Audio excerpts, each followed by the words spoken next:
Bon, sujet qui me tient particulièrement à cœur parce que ça m'est tellement arrivé, mais est-ce que c'est plus facile pour les autres? Quand je dis que ça m'est tellement arrivé, c'est que le nombre de fois on m'a dit ouais, mais c'est plus facile pour toi, t'es à l'aise à parler en public. Ah, mais c'est plus facile pour toi, t'es une femme. Et nanana, nanana. Bon, je pense que ça a dû arriver à tout le monde, hein, et je trouve que au-delà du fait d'être complètement faux et bullshit, en plus de ça, c'est hyper rabaissant, c'est horrible. Imagine mettre des années à acquérir par exemple une compétence et qu'on te dise oh mais c'est plus facile pour toi, t'as ce talent. Alors oui, ça peut être flatteur d'un côté, ok cool, ça veut dire que je suis bonne là-dedans, mais c'est complètement injuste. Ça veut dire que tout le travail que t'as fourni pour y arriver, bah en fait c'est en mode ouais mais c'est plus facile pour toi parce que si, parce que ça.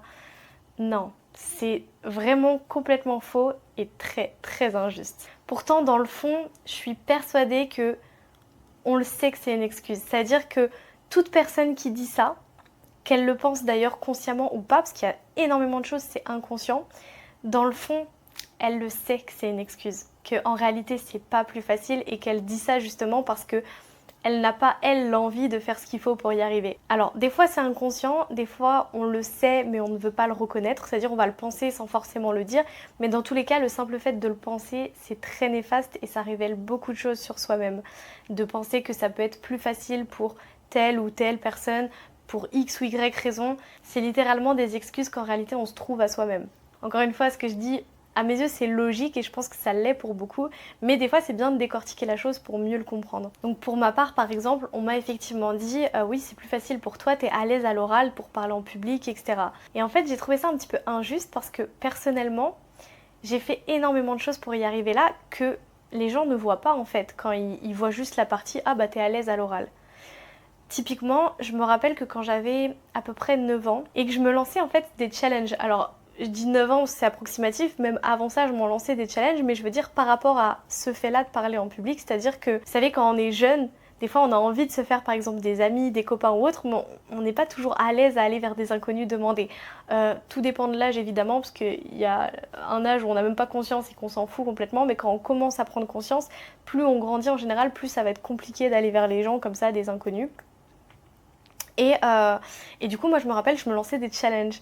Donc, je voyais des jeunes, j'avais envie d'aller les voir. Et je me disais, ok, bah, je me challengeais en fait pour aller les voir et pour parler comme si, voilà, comme si j'avais de l'assurance, j'étais sûre de moi, alors que je l'étais pas du tout. Genre, ça me stressait. Enfin, voilà, je pense que ça nous est tous déjà arrivé. On a tous déjà manqué de confiance, surtout à ce niveau-là. Et juste, je me challengeais en fait. Et je me rappelle avoir commencé très tôt à me challenger et je me challengeais très souvent. Même à l'école, à chaque fois qu'il fallait faire un travail de groupe, où il fallait prendre la parole, ou alors même tout ce qui était être délégué, etc. C'est hyper inconfortable d'aller faire un discours devant la classe, et même plus que ça. Je me rappelle qu'au lycée, après, j'ai tenté d'être déléguée des délégués, que j'ai réussi à avoir d'ailleurs. Et là, du coup, tu dois faire un discours devant une centaine de personnes. Euh, des adultes du coup, t'es amené à faire après des discours devant des adultes lors de réunions, tout ce qui va être, je sais pas, prof, corps enseignant, etc., même parents d'élèves, vraiment de tout, et t'es amené à faire des discours devant plein de personnes. J'ai monté des projets ensuite via des associations ou co-création d'associations qui ont fait que pareil, j'ai dû prendre la parole ou aller démarcher, je sais pas, à la mairie pour telle ou telle chose. Enfin bref, je vais pas rentrer dans tous les détails, mais en fait, c'est que des sorties de zone de confort, tout ça. Et c'est toutes ces petites choses qui, petit à petit, ont fait qu'effectivement, oui, je peux être assez à l'aise à l'oral et qui m'ont permis derrière de faire des salles dans des business que j'ai pu développer où littéralement j'allais un petit peu partout en France et je faisais des séminaires, des salles. Ça pouvait être 15 personnes comme ça pouvait être 70 personnes. Et pareil, il y avait de l'inconfort au début, mais à force de répétition, évidemment que ça s'acquiert. Et c'est vrai que c'est littéralement injuste quand on vient me dire bah oui, mais toi, c'est plus facile pour toi. C'est plus facile pourquoi? Parce que j'ai commencé très tôt. Et d'ailleurs, j'ai remarqué que très souvent, quand des personnes, par exemple, entreprennent dans un même business ou font un même métier, elles vont arriver, par exemple, au même poste dans le même métier, dans la même boîte au même moment, ou alors elles vont entreprendre dans le même business au même moment, à la même période, même au même âge, admettons. Et au final, elles n'ont pas du tout les mêmes résultats malgré qu'elles aient mis les mêmes efforts. Pourquoi? Parce que des fois, il y a un background derrière qu'on voit pas. Et ça revient à ce que je disais. Une personne, elle va peut-être découvrir l'entrepreneuriat et commencer son premier business à, admettons, 20 ans. Une autre personne, ça va être la même chose. Il y en a une qui va percer et l'autre non. Mais peut-être que derrière, cette personne qui a percé a fait énormément de choses, a acquis énormément de compétences qui lui ont servi à réussir dans ce business et qu'on ne voit pas. C'est-à-dire que c'est pas parce qu'on est nouveau dans quelque chose ou qu'on entreprend une nouvelle chose et que c'est plus facile pour certains que c'est plus facile parce que c'est inné.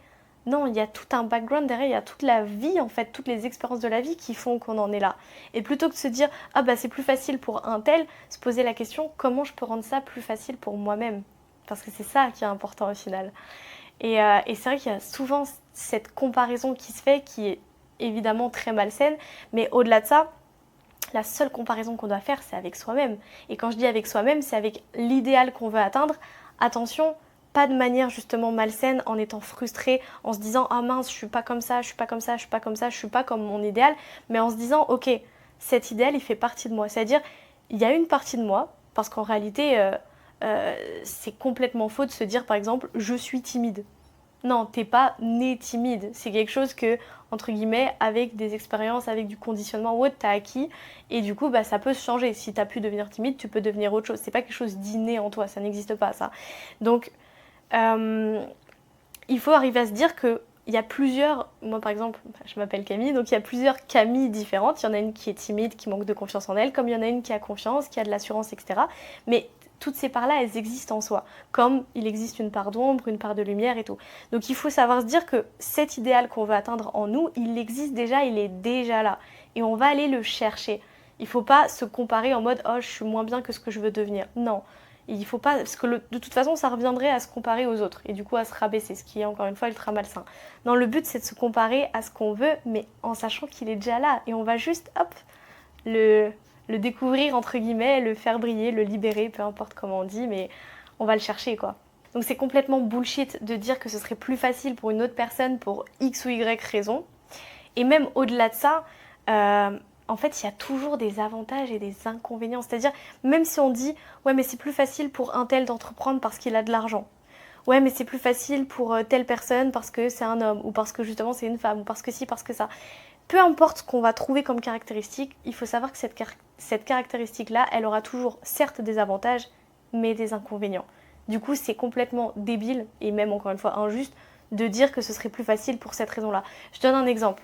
J'ai travaillé pendant un moment, je pense peut-être 1 an et demi, je pense, dans le courtage en Suisse, dans les assurances. Et j'ai fait 2 boîtes différentes. Et dans la deuxième boîte, j'ai été meilleure vendeuse pendant un petit moment. Il faut savoir que j'étais une des seules femmes. Il y avait pas mal de turnover sur les personnes qui voulaient tester ce métier et rentrer dedans, mais qui n'y arrivaient pas, du coup ça durait pas. Donc en gros on les formait, ils allaient sur le terrain, mais comme... Alors c'était du porte-à-porte, hein. Faut y aller le porte-à-porte. Sacrée expérience, moi j'adorais. Je le referai pas, mais j'adorais. et du coup, il y a beaucoup de personnes qui voulaient s'y mettre, du coup qui tentaient, on les formait, etc. Mais une fois sur le terrain, c'était compliqué. Ils n'arrivaient pas à ramener des contrats et du coup, ils restaient pas parce que la majeure partie des contrats étaient payés que à la commission. Et du coup, il y avait des femmes, mais il n'y en a aucune qui est vraiment restée. Et principalement, c'était des hommes. Et en tout cas, dans ceux qui sont restés et qui ont fait quand même pas mal de chiffres, à ce moment-là, en tout cas, j'étais la seule femme et j'étais la meilleure vendeuse de la boîte. Pourtant, j'étais une femme. Enfin, je dis pourtant, pourquoi?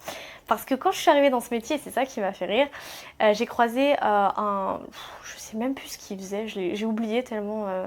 Enfin, ce genre de personnes, je les garde pas en mémoire du coup. Mais de ce que je comprends, de ce que je me rappelle, il travaillait dans un bureau concurrent, mais il avait pas mal de réussite dans le domaine du courtage en assurance.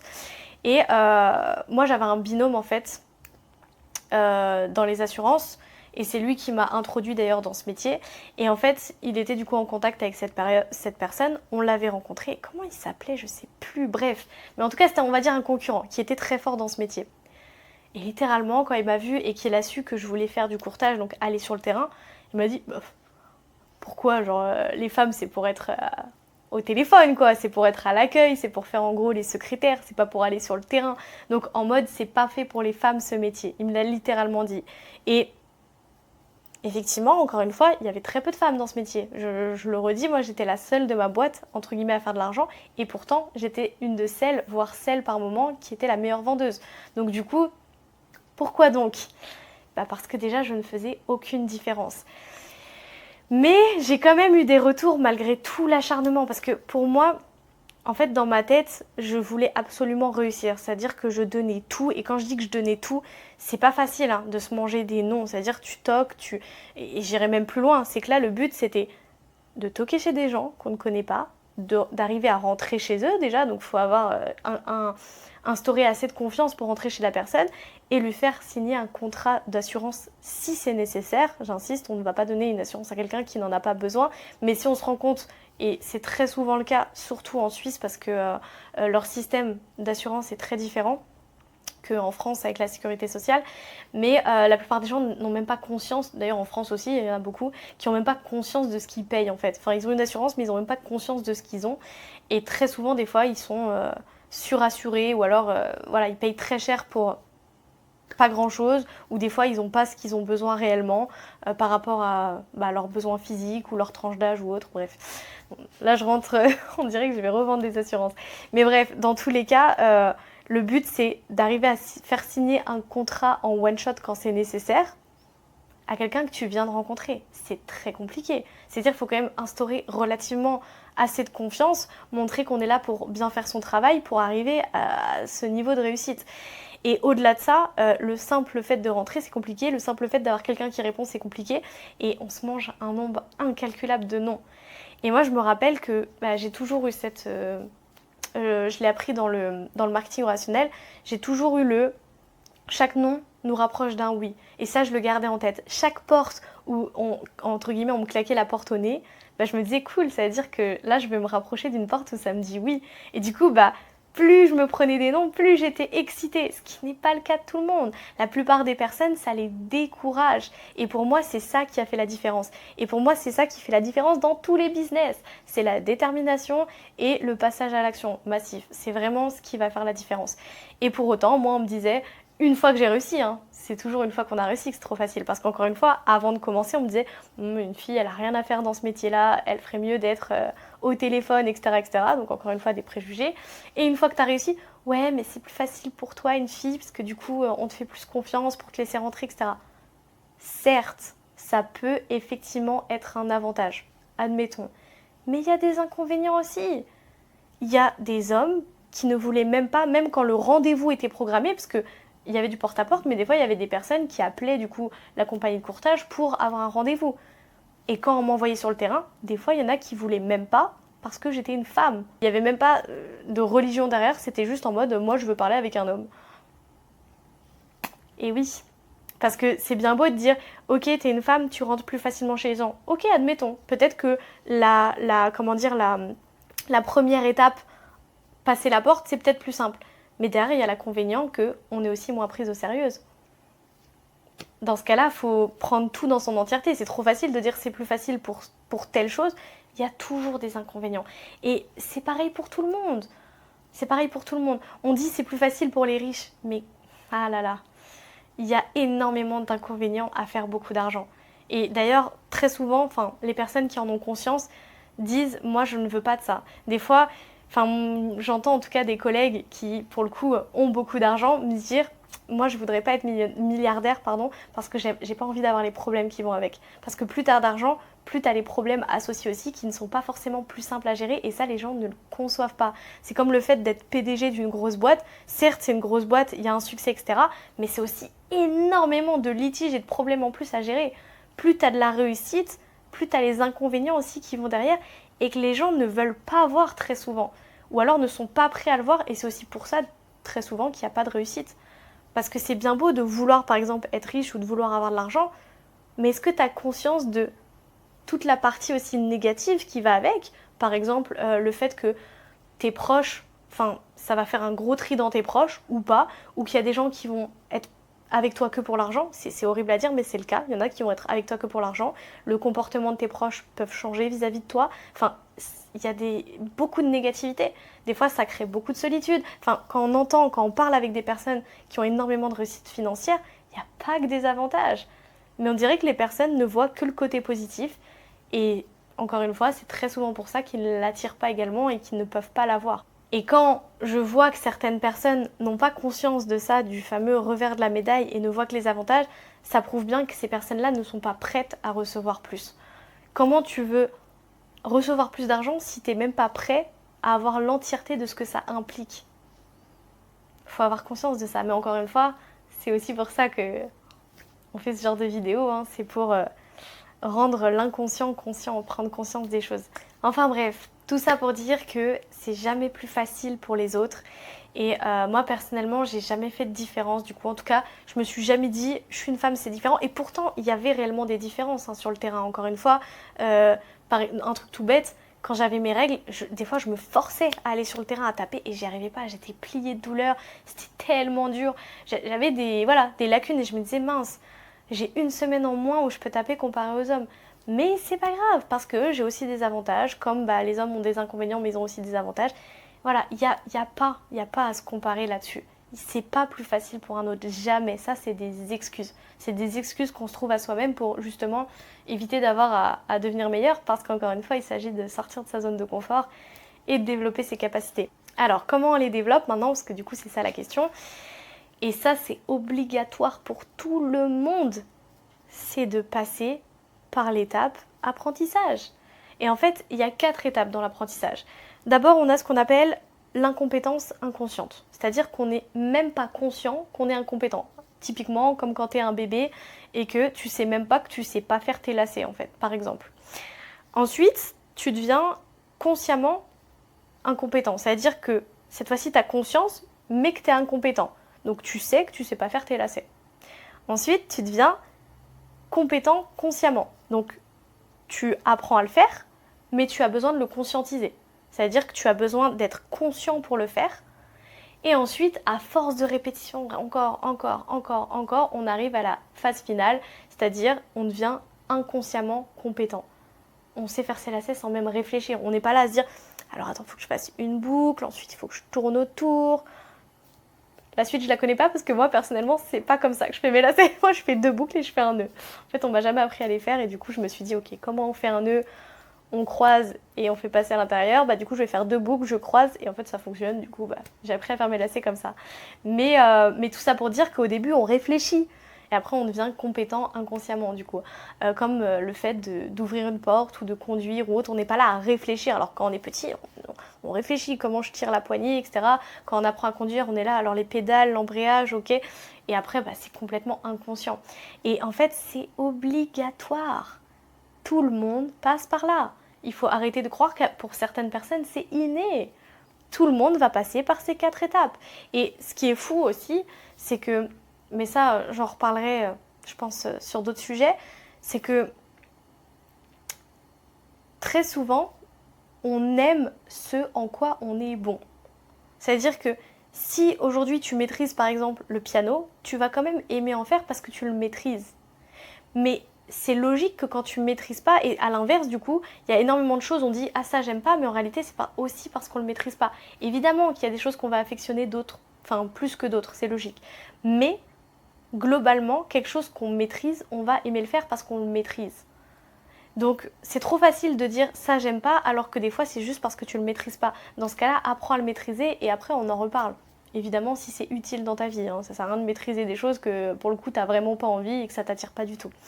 Mais c'est très important de prendre conscience de ça. Très souvent, c'est juste parce qu'on est, encore une fois, dans la zone de flou, l'inconfort. C'est comme, je sais pas, les réseaux sociaux au début, c'était inconfortable. On connaissait pas, on sait pas comment ça fonctionne. Mais à force de comprendre un petit peu, après ça devient facile. Et une fois qu'on le maîtrise, finalement, on aime bien.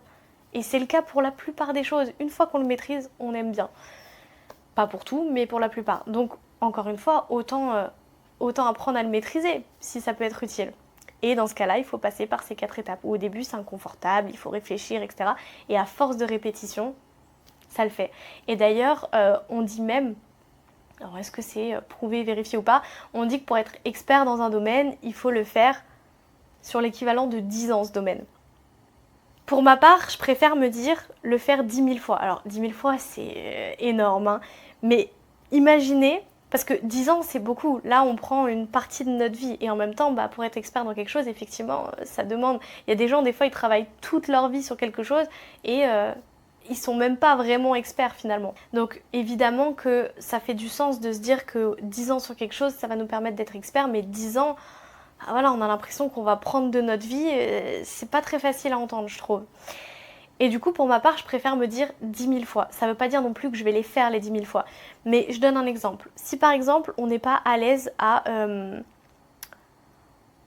démarcher, par exemple. On a besoin de démarcher pour X ou Y raison dans notre métier ou autre, ou parce qu'on lance une entreprise et qu'on a besoin de démarcher les personnes. Au début, on n'est pas à l'aise. Ou alors pour vendre ou pour closer ou autre. Évidemment que si on démarche 10 000 fois, au bout de 10 000 fois, la démarche, elle devient inconsciente. Hein. C'est bon, on s'est démarché, c'est inconscient. La compétence est devenue inconsciente. Comme le fait de vendre ou de closer, à force de faire encore, encore, encore, après c'est inconscient. C'est-à-dire toutes les techniques où au début on réfléchissait à ok, qu'est-ce que je peux dire, comment je peux aborder la chose, etc. Comment je peux répondre à telle problématique, telle objection ou autre. À force de le faire encore, encore, encore, encore, évidemment qu'on devient compétent inconsciemment. Et au-delà de ça, évidemment que ça apporte du résultat. Le faire 10 000 fois, t'imagines? Le faire 10 000 fois, pour moi, oui, tu deviens clairement quasiment expert. Et pourquoi je préfère dire 10 000 fois que 10 000 heures, 10 ans? Parce que 10 000 fois, ça va dépendre de la vitesse à laquelle tu les fais. Encore une fois, pour moi, il n'y a pas besoin d'y aller à 10 000. Mais c'est juste, puisque le terme de base c'était 10 000 heures, et que là, pour le coup, on ne peut pas condenser 10 000 heures, 10 000 fois, on peut le condenser parce que plus vite tu vas aller pour les faire, plus vite derrière tu vas justement être expert là-dedans. Et une fois que tu es expert, ça ne peut que apporter des bons résultats. Il faut passer par là, c'est obligatoire. Pas forcément 10 000 heures, pas forcément 10 000 fois, mais passer par cette étape de se mettre dans l'inconfort, la répétition encore, encore et encore, jusqu'à ce que ça y est, on maîtrise tout simplement. Alors, je vais quand même faire une petite précision, parce qu'on va me dire, oui, mais quand même, des fois, c'est plus facile pour... D'une, oui, il y a toujours des exceptions. Je vais donner un exemple, par exemple, très cru, ou en tout cas, pour le coup, très imagé. Évidemment que ça va être plus facile pour quelqu'un qui naît dans un pays riche, et encore plus dans une bonne famille, dans des bonnes conditions, etc., que pour quelqu'un qui naît dans un pays en guerre, avec la pauvreté, la famine ou autre. C'est logique. Mais à quoi ça avancerait de se comparer à ce niveau-là? Genre, ça avancerait à quoi? À quoi ça sert et à quoi ça nous avance, même si c'est le cas, admettons que ce soit plus facile pour un tel ou autre. À quoi ça nous avance de nous dire ça? À rien, encore une fois, à part à nourrir le fait de se rabaisser et de se trouver des excuses, à rien du tout. Donc je me répète, mais la seule personne à qui se comparer, c'est soi-même. Évidemment, dans son idéal, à aller chercher qui est là. Il est déjà là, il est déjà en chacun de nous, il faut juste aller le chercher. Il y a des étapes à suivre évidemment pour y arriver, comme par exemple les étapes de l'apprentissage. Il y a des exercices qui peuvent aider. Encore une fois, si tu as besoin d'aide, parce que comme toute chose, quand on est seul, des fois c'est pas facile. Là, il s'agit de se reprogrammer soi-même, évidemment pour atteindre quelque chose de meilleur, mais encore une fois, on parle d'un reconditionnement. C'est comme des fois changer sa nutrition ou aller au sport, enfin avoir un nouveau programme sportif, c'est plus facile quand on est accompagné. Donc si tu as besoin d'aide, n'hésite pas, je suis là à 100%. Mais en tout cas, c'est possible et c'est en chacun de nous. Il faut juste aller le chercher. Donc plus d'excuses, c'est toi avec toi-même. Et ce que je vais dire, c'est peut-être un peu cru, mais tout ce qu'on a dans notre vie, on le mérite. Si on veut autre chose, il faut devenir autre chose. C'est aussi simple que ça. Ah là là, ce genre de phrase toute faite, mais tellement vraie. C'est pour ça qu'on dit que c'est simple. C'est pas facile, mais c'est simple. Bon, sur ce, moi, je commence à fatiguer parce qu'ici, il est tard. Alors, je te souhaite une très bonne soirée si c'est le cas pour toi aussi, ou une bonne nuit. Et si c'est la journée, je te souhaite une très belle journée ou une très belle fin de journée. Je te fais des gros bisous et je te dis à très vite. Ciao, ciao, bye.